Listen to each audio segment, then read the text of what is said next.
अपने बेटे की आवाज़ सुनकर बानी दौड़ी दौड़ी ड्राइंग रूम में अपने 4 साल के बेटे को आया की निगरानी में छोड़कर गई थी। उसने वहां जो दृश्य देखा, सदमे से बानी की खुद की चीख निकल गई। मम्मा, मम्मा! नन्हे से बच्चे की घुटी घुटी चीखें आ रही थी। बानी के सगे बड़े भाई और पिता कमरे में थे।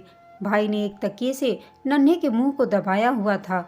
साथ खरे पिता क्रोध से जलती लाल अंगारा आंखों से दांत पीसते हुए उससे कह रहे थे, जोर से भीज और जोर से, कि इस सपोले का काम आज तमाम ही हो जाए।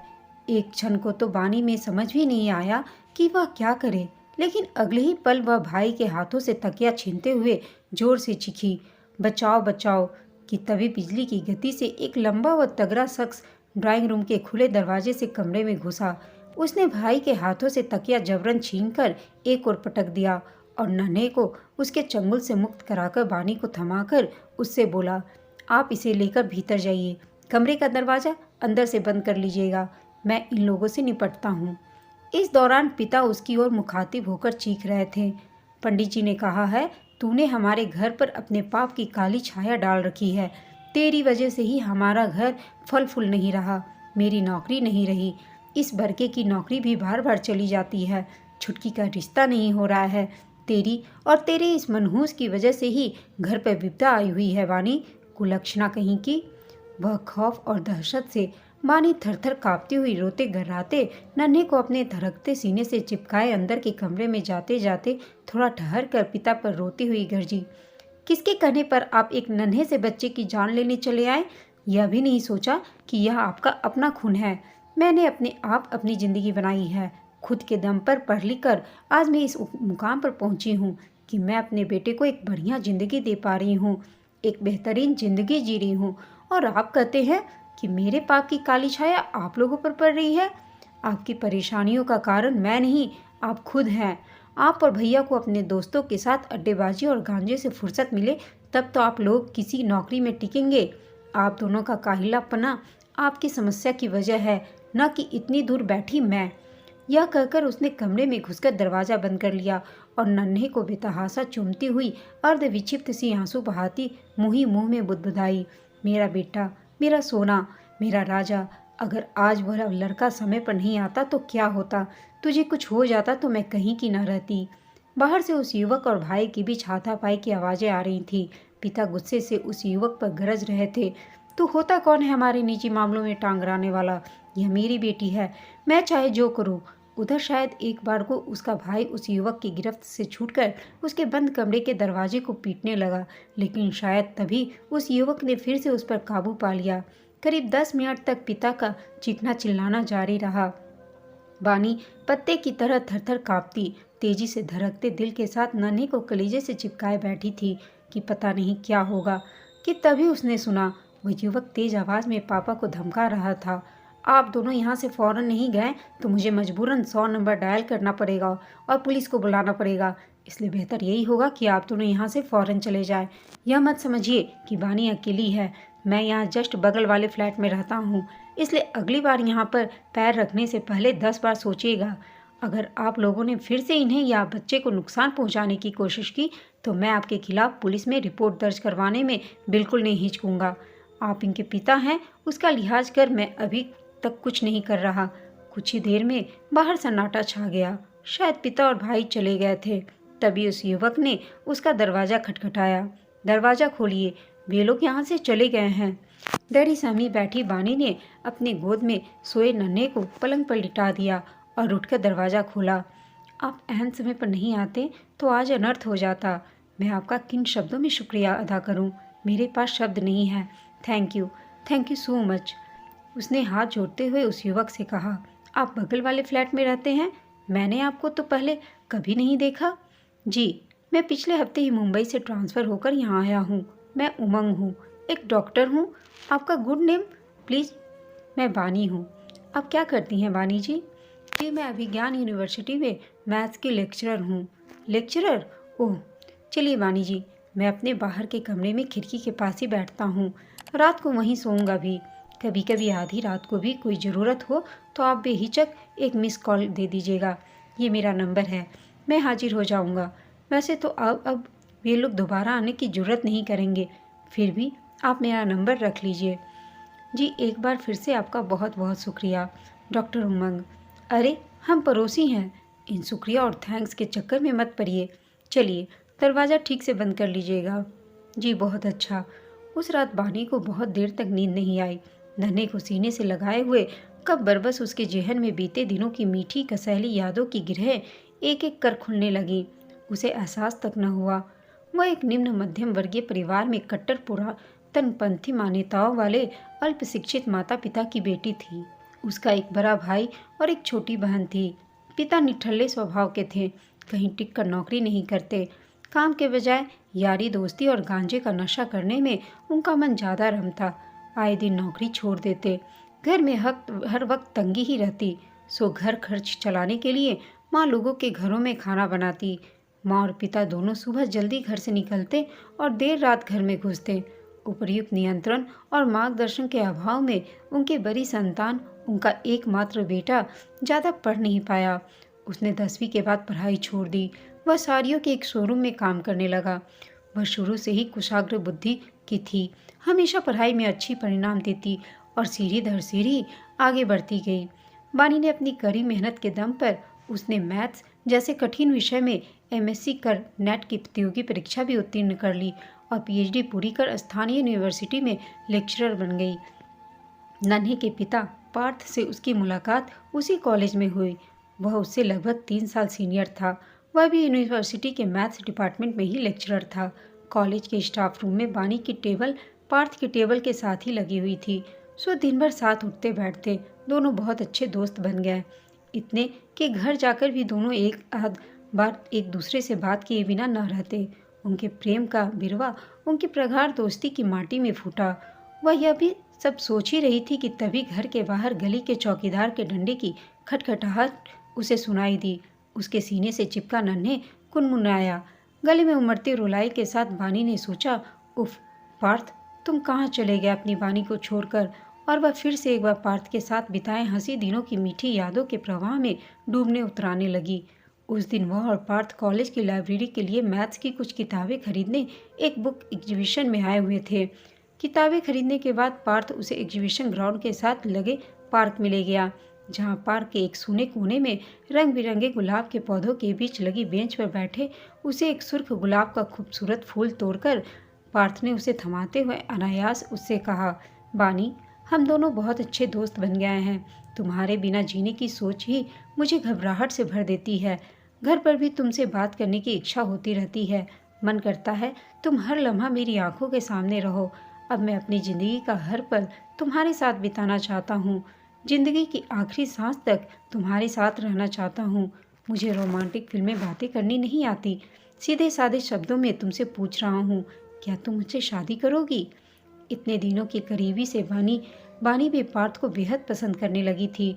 सो उसने एक सलज मुस्कान के साथ उसे इस विवाह प्रस्ताव के जवाब में अपनी सहमति दे दी। बानी और पार्थ के प्यार की दास्तां रफ्ता रफ्ता आगे बढ़ चली। बानी को अच्छी तरह से आज भी याद है। उस दिन उसने अपनी माँ और पिता को पार्थ से अपनी शादी करने की इच्छा के बारे में बताया, लेकिन उसकी अपेक्षा के विपरीत माँ और पापा उसके एक विजातीय लड़के से विवाह की इच्छा पर बुरी तरह भड़क गए। उसके माता पिता दोनों ही बेहद पुराने रूढ़िवादी ख्यालों के थे। उन्हें अपनी बेटी का हाथ किसी अयोग्य अल्पशिक्षित सजातीय पात्र के हाथ में देना मंजूर था, लेकिन पार्थ जैसे सुशिक्षित सुयोग्य मगर विजातीय पात्र के हाथ में देना गंवारा न था।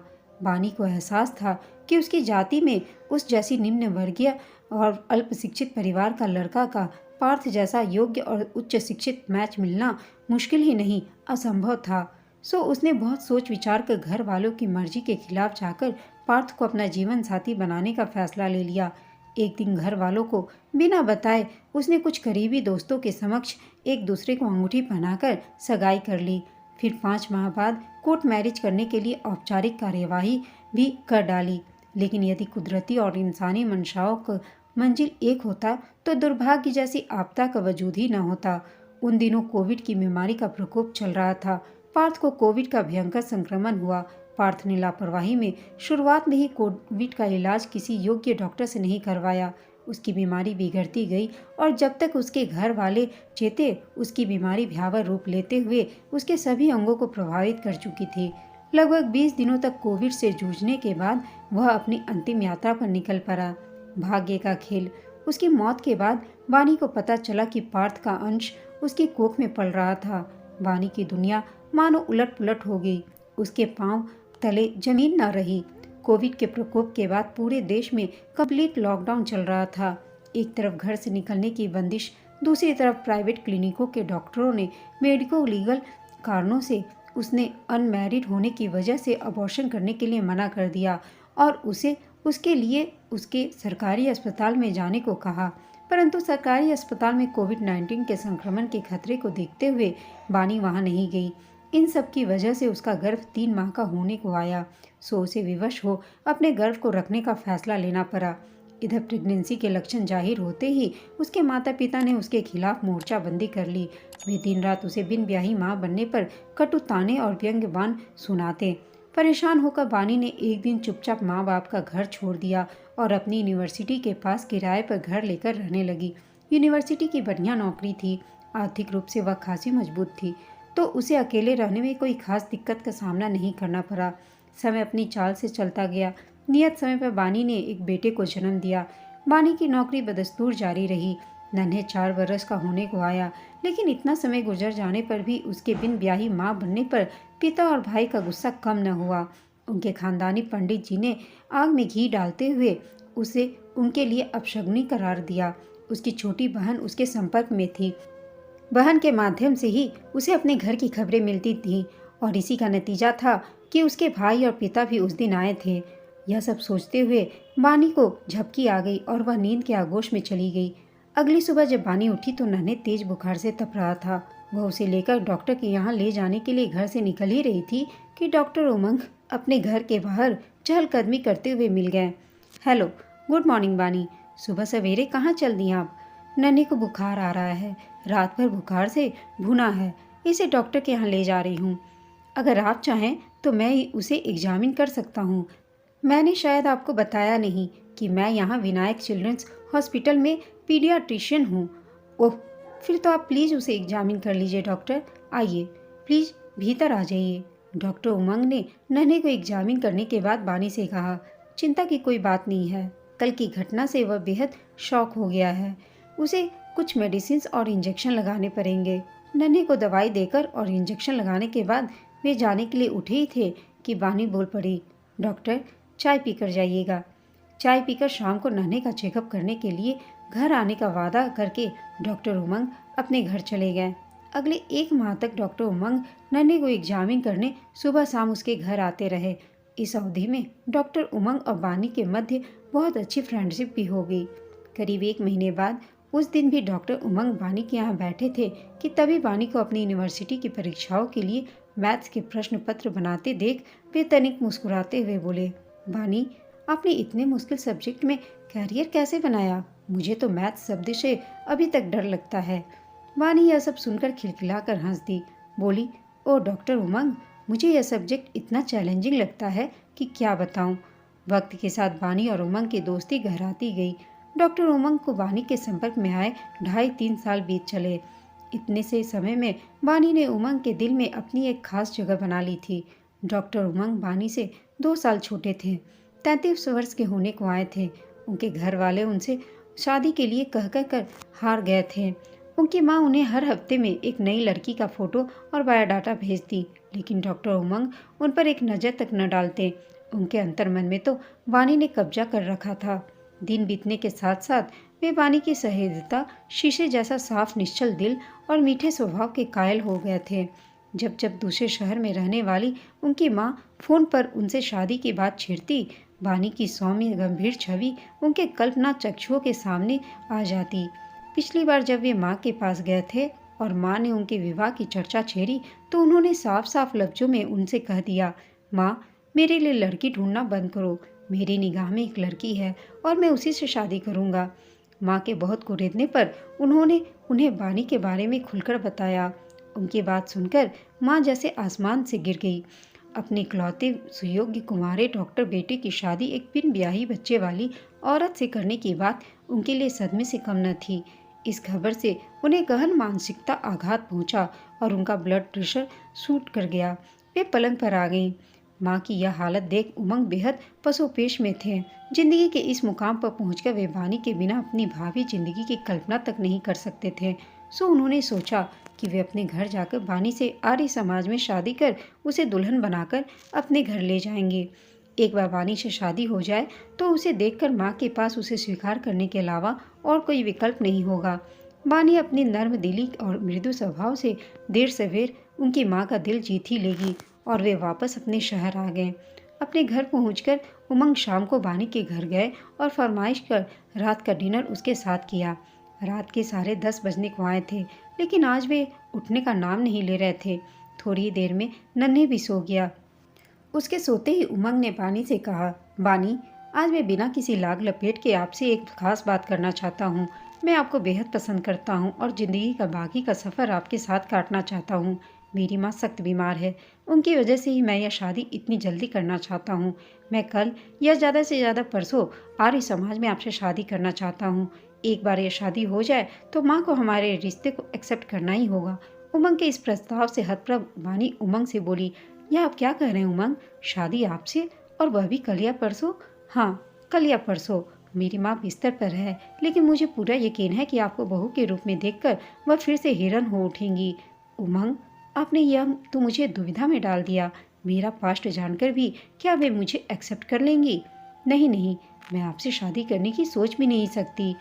चलिए, मैं आपकी दुविधा आसान कर देता हूँ। आप मुझे यह बताइए, क्या आप किसी की भी वजह से मुझे नापसंद करती हैं? नहीं नहीं उमंग, आप इतने अच्छे हैं, आपको नापसंद करने का तो कोई सवाल ही पैदा नहीं होता। तो फिर दिक्कत क्या है वानी? वानी बोली, मेरा पास्ट। आपसे 2 साल बड़ी हूँ मैं आपसे, ऊपर से एक बच्चे की बिन ब्याही माँ भी। तो क्या हुआ? आप दोनों की सगाई हो चुकी थी और आप दोनों शादी करने वाले थे। अब अगर आपके भावी पति की मौत हो गई तो इसमें आपका क्या कसूर वानी? नहीं नहीं उमंग, अभी भावनाओं में बहकर आप मेरा हाथ थाम लेंगे, लेकिन वक्त के साथ जब हमारे अपने बच्चे होंगे तो शायद आप नन्हे को अपने बच्चे जैसा प्यार नहीं दे पाएंगे। वानी बोली। उमंग बोला, ओह वानी, इन फिजूल की आशंकाओं के चलते मेरा दिल मत तोड़िए। वानी बोली, उमंग, यह फिजूल की शंकाएं नहीं, वरन प्रैक्टिकल रियलिटी है जिसे आप मुंह मोड़ रहे हैं। वानी, अब आप और नन्हे मेरी लाइफ का एक हिस्सा बन चुके हैं। मैं आप दोनों के बिना जीने की सोच तक नहीं सकता। चलिए, एक बात बताइए, क्या आप अब मेरे बिना जी सकती हैं? बताइए वानी। उधर माँ का ब्लड प्रेशर खतरनाक तरीके से हाई हुआ पड़ा है। मुझे आपका निर्णय सुनना है। इतने वर्षों तक हमने साथ साथ जिंदगी की हर परिस्थिति का मुकाबला साथ मिलकर किया। क्या आपकी ज़िंदगी में मेरी कोई अहमियत नहीं? बताइए। इस बार उमंग ने तनी आवेश में आते हुए वानी के कंधों को झकझोरते हुए उससे पूछा। उमंग, मेरी ज़िंदगी में आपकी बहुत अहमियत है। वानी बोली, आपने हर कदम पर मेरा बेशर्त साथ दिया है, लेकिन लोग तो यही कहेंगे ना कि एक बिन ब्याही माँ ने अपने से छोटी उम्र के कुंवारे डॉक्टर को फांस लिया। दुनिया 10 बातें बनाएगी। अगर ऐसा है तो मुझ पर यकीन रखिए वानी, मुझे शादी के बाद कोई आपसे कुछ भी उल्टा सीधा कहने की ज़रूरत न करेगा। चलिए वानी, हम कल ही शादी कर रहे हैं, ठीक है ना? उमंग ने बेहद अधीरता से वानी से कहा। वानी बोली, मुझे थोड़ा वक्त चाहिए उमंग, मैं अपनी हाँ या ना आपको मैसेज कर दूंगी। ओ वानी, क्यों इतना सोच रही हैं आप? बिना बात के आप इतना परेशान हो रही हैं। आपको बस हाँ भर करने की देर है। निश्चिंत रहिए और सब बातें मैं संभाल लूँगा। मेरा यकीन करिए वानी, आपको कोई कुछ नहीं कहेगा। यह कहते हुए उमंग ने वानी के दोनों हाथ थाम लिए और उससे बोले, कि आपको मुझ पर विश्वास नहीं? वानी ने कहा, उमंग, मुझे आप पर पूरा भरोसा है कि आप मेरा साथ देंगे, लेकिन डर लगता है जिंदगी कहीं फिर से मुझे दोराहे पर न खड़ा कर दे, कहीं फिर से मुझे धोखा न दे। लेकिन उमंग के इस विश्वास के को देखते हुए वानी ने आखिरकार हाँ कही दी और दोनों ने शादी कर ली। उमंग जब अपने घर गया तो उसकी माँ ने भी शुरू में तो वानी को स्वीकार नहीं किया, लेकिन फिर उसके मृदु स्वभाव और उसके प्यार को देखते हुए उसकी माँ और उसके परिवार ने भी वानी और उसके बच्चे को स्वीकार कर लिया। दोस्तों, आपको यह कहानी कैसी लगी कमेंट करके बताइएगा। साथ ही कहानी अच्छी लगी हो तो इसे लाइक, शेयर और चैनल को सब्सक्राइब अवश्य कीजिएगा। कहानी सुनने के लिए आप सबका धन्यवाद।